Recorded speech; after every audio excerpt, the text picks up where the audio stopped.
I seek refuge in Allah from the accursed devil, in the name of Allah, most gracious, most merciful.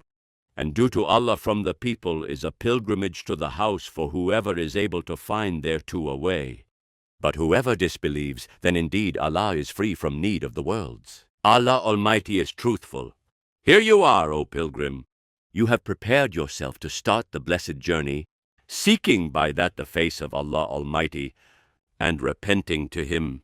One of the manifestations of repentance is to repent from all sins. You should strive to get rid of the grievances of others by returning rights to their owners and pay off as much debt as you can. Strive to please your parents and appease your relatives if there is a dispute between you and them. Leave your children what they need in terms of expenses during the duration of your absence, and be careful that your maintenance from illicit money. Now that you have fulfilled the necessary conditions for Hajj, you should follow the following. It is recommended that you trim your nails. It is also recommended to cut your hair, mustache, pubes, and armpits. Shave or cut whatever is needed. It is also recommended to wash with the intention of ihram. The ablution is for a woman, whether she is clean from menstruation or puerperium, or menstruating or postpartum. There is nothing wrong with perfuming the body after washing, before putting on the ihram clothes. The pilgrim then performs 2 rak'ah prayers, sunnat al-ihram. Men's ihram clothing is a cloth garment. Wrap it around your waist. You cover your body from the navel to below the neck. Be careful not to cover your head and face. Also be careful not to wear during the period of ihram t-shirts, socks, robes, or anything that is sewn. But if you have, you can wear it with the ransom. The Almighty says, "And whoever among you is ill or has an ailment of the head, making shaving necessary, must offer a ransom of fasting 3 days, or charity or sacrifice. Allah Almighty is truthful. As for the woman, she should wear her usual clothes that cover all her body from head to toe. Only her face and hands should be uncovered. Her clothes should be loose-fitting and should not emphasize body details or draw attention. There is nothing wrong with a woman choosing whatever color she wants for her clothes, without exaggeration or extravagance. O pilgrim, when you become a pilgrim, you must know that covering your head is forbidden, as well as shaving or pulling hair from any part of the body, and also trimming or cutting nails. Also, don't use perfume or aromatic scents. Don't approach your wife with these actions, such as touching or kissing lustfully. Don't approach hunting or haram trees. If a pilgrim does one of these prohibitions before stoning Jamrat al-Aqaba on the 10th of Dhul Hijjah, so his Hajj is valid, but he has to slaughter a sheep, or feed 60 poor people, or fast 3 days during Hajj, and 7 when he has returned. It is forbidden for women to cover her face or wear gloves. It is forbidden for a pilgrim to quarrel and argue falsely, according to the words of the Almighty. So whoever has made Hajj obligatory upon himself therein, by entering the state of ihram, there is to be for him no sexual relations, and no disobedience, and no disputing during Hajj. It is permissible to wash after ihram, changing your ihram clothes and using odorless soap to clean yourself. As for women, to wash her hair and comb it, and it is sunnah to repeat al-talbiyah. Al-talbiyah begins from the time of ihram, and whoever wishes stop it after the sun has begun to decline on the day of Arafat, and whoever wishes stop it after stoning Jamrat al-Aqaba. Labbaik Allahumma labbaik. You have no partner. I am here at your service. Labbaik. Surely the praise and blessings are yours and the dominion. You have no partner. When you see the Kaaba, say Allah is great, and there is no God but Allah. Praise be to Allah, who has brought me to His sacred house. O Allah, open to me the doors of your mercy and forgiveness. O Allah, increase the honor, magnificence, and majesty of this house of yours, and increase those who have visited and made the Hajj or Umrah, honor and generosity, magnificence and righteousness. O Allah, you are peace, and peace comes from you. O Lord, greet us with peace, and let us enter the abode of peace. Then pray what Allah opens and inspires to you. As prayer in this place is acceptable, God willing, begin your tawaf while you are in ablution, purified in your body and in your ihram clothes. Head to the holy Kaaba towards the black stone and make it on your right, and receive it with your face and your chest. Raise your hand when you receive it, as you raise it in the takbir al-ihram for prayer, intending to perform the circumambulation with saying Allah is great and there is no God but Allah, declaring the testimony that there is no God but Allah and that Muhammad is His servant and messenger, saying, O Allah, having faith in you and belief in your book and fulfillment of your covenant, and following the sunnah of your Prophet Muhammad, peace be upon him. Then make the Kaaba on your left, starting in front of the black stone, and walk with the circumambulators until you have completed 7 rounds. It is sunnah to be in front of the black stone, and kiss it at the beginning of every round if you can. If you can't, touch or point to it.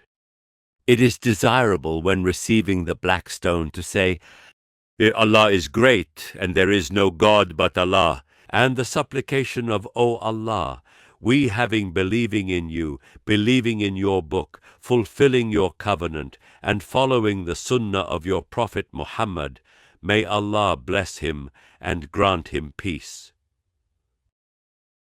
And don't be distracted in tawaf other than remembrance of Allah, forgiveness and supplication, reading what you have memorized from the Qur'an.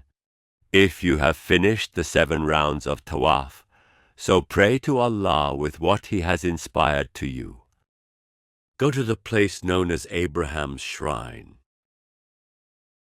and pray 2 light rak'ahs alone, with the intention of performing the sunnah of tawaf. If it is not possible to do so in the shrine, then anywhere wherever you are inside the mosque. Then go to the water taps of Zamzam. Drink as much of it as you can, for it is what it was intended for, as mentioned in the Holy Hadith. Then go to Al-Safa and Al-Marwa, starting with what Allah Almighty started with in His saying. Indeed, As-Safa and Al-Marwa are among the symbols of Allah. When you ascended to Al-Safa, say Allah is great. There is no God but Allah, and head to the holy Kaaba. Pray to the Prophet. Peace and blessings of Allah be upon him. Pray for yourself and your loved ones with what Allah will expand your breast to you. Then start the rounds of Al-Sa'i. To walk normally from Al-Safa to Al-Marwa, walk a little faster, in between the 2 green lines. This is called jogging. It is for men, but not for women. If you reach Al-Marwa, stand on it for a while, saying Allah is great. There is no God but Allah, praying for the Prophet, peace be upon him, facing the Kaaba and praying whatever you want. From good of this world and the hereafter for you and others. In this way, you will have completed 1 round. And then continue with the 7 rounds in this manner. With reverence, sincerity, remembrance, and forgiveness, and repeat what the Messenger of Allah, peace and blessings of Allah be upon him, has narrated in this situation. O Allah, forgive and have mercy and pardon us. You are the most dear and the most honorable. Our Lord, give us in this world that which is good, and in the hereafter that which is good, and protect us from the punishment of the fire. Whoever has performed Hajj only, or if he is a combined Hajj and Umrah pilgrim, he doesn't get out of his ihram. He remains in his ihram until he performs the Hajj rituals and stands on Arafat. Pilgrims start leaving for Mina on the 8th day of Dhul Hijjah. This is the day of Al-Tarwiyah, and the pilgrim must pray the noon prayer at Mina and stay overnight until he prays at dawn on the day of Arafat. Staying overnight is recommended, not obligatory, on the night of Arafat. Then get ready to stand at Arafat on the 9th day of Dhul Hijjah. Because this standing is the great pillar of Hajj, as stated in the holy hadith of the Prophet, peace be upon him. Al-Hajj is Arafat. Whoever misses Arafat, he has missed the Hajj. It is advisable for you, O pilgrim, to be clean and pure. While you are in Arafat, the best supplication on Arafat, what is mentioned in the holy hadith from the Prophet, peace be upon him, the best supplication is that on the day of Arafah, and the best thing which I and the prophets before me have said is, there is no God but God alone who has no partner. To him belongs the dominion, to him praise is due, and he is omnipotent. On the 9th day of Dhul Hijjah, pray Dhuhr and Asr collectively complete and unshortened, with 1 adhan and 2 iqamat. Don't separate them with a supererogatory prayer after sunset on the 9th day. Pilgrims head to Muzdalifah. Upon reaching Muzdalifah, the pilgrim performs the obligatory Maghrib and the obligatory Isha prayer at the time of Isha, and you can stay overnight in Muzdalifah, where you pray the morning prayer, and then head to Mina. It's not forbidden to collect stones, pebbles from Mina or Muzdalifah. Throwing al-Jamarat stones begins from sunrise until noon on the day of sacrifice, the 10th day of Dhul Hijjah, and it is not permissible to postpone the throwing until the end of the day. Throw hard and say, in the name of Allah and Allahu Akbar, in spite of the devil and his party, O Allah, make it a accepted pilgrimage and forgiven sins. Don't throw these or any other jamarat with large stones, sticks, glass, or shoes, because all of that is against the holy sunnah. If the pilgrim is unable to throw himself due to old age or illness, he can deputize someone to throw it for him. After throwing the Jamrat al-Aqaba, the pilgrim shaves his head or cut off some of his hair. And the woman will cut off as much as the tip of her finger from her hair, and with this shaving or shortening, the first release from the state of ihram of Hajj occurs. What was forbidden becomes permissible, except for sexual intercourse between the couple. This is not permissible until after the Tawaf al-Ifdah, in which Allah Almighty said, and perform Tawaf around the ancient house. And the day of sacrifice is the 10th day of Dhul Hijjah, the day of feast. It is the best day of the year ever. It is called the greatest day of Hajj.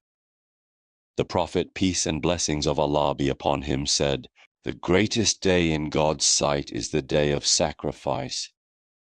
After Tawaf al-Ifada, the pilgrim returns to Mina on the same day and stay overnight on the 11th and 12th nights of Dhul Hijjah. If you are unable to stay overnight in Mina for an excuse, the Sharia has authorized the pilgrim to leave the overnight stay in Mina without embarrassment or ransom. Pilgrims throw the first of the Jamarat on the day of Eid, which is the 10th day of Dhul Hijjah. It is called the Great Aqaba Jamrat, which is the Jamrat closest to Makkah. In the next 3 days, which are the days of Tashriq, pilgrims throw the 3 Jamarat, all where the pilgrim starts with the lesser, middle, and greater Jamarat. where he throws each one with 7 pebbles, saying with each throw in the name of Allah, Allahu Akbar. He prays after each Jamarat, except for the great Jamarat of Aqaba. He raises his hands in front of the Kaaba and prays whatever he wants. And throwing starts from the time the sun goes down, which is door prayer time, until dawn of the next day. But the sunnah is between noon, door prayer time, and sunset. It is permissible for the pilgrim to be satisfied with throwing the Jamarat in only 2 days. They are the 11th and 12th of Dhul Hijjah. He must leave Mina before sunset. If the sun sets on him while he is still in Mina, he must stay there to throw the Jamarat on the 13th of Dhul Hijjah. If the sun sets on him while he is still in Mina, he has to stay there to throw on the 13th of Dhul Hijjah. After throwing the Jamrat al-Aqaba and absolving from Ihram, by shaving or shortening the hair, the pilgrim goes to Mecca to circumambulate the Kaaba for 7 rounds. Then he prays at Abraham's shrine. Then he drinks and quenches from the water of Zamzam. He then walks between Safa and Marwa. Farewell tawaf to the sacred house is the last thing a pilgrim does before traveling, after the proper rituals have been completed. When did the pilgrim do it? He must travel immediately afterward, and if he doesn't leave, he has to repeat the tawaf. If you, O pilgrim, have not yet begun this blessed journey, by visiting the Prophet, peace and blessings of Allah be upon him, after completing your Hajj rituals, visit him. For this visit is one of the greatest obedience and the best offerings. At the end of your stay in Medina, don't leave it, O visitor, until after you pray 2 rak'ahs in the mosque of the Messenger of Allah. May Allah bless him and grant him peace. And pray with me, O pilgrim. May Allah accept us. You are the all-hearing and all-knowing. And forgive us, Lord. You are the all-forgiving, all-merciful. May Allah pray to our Master Muhammad, the Messenger of Allah, and his family and companions, and those who follows his religion and is loyal to him.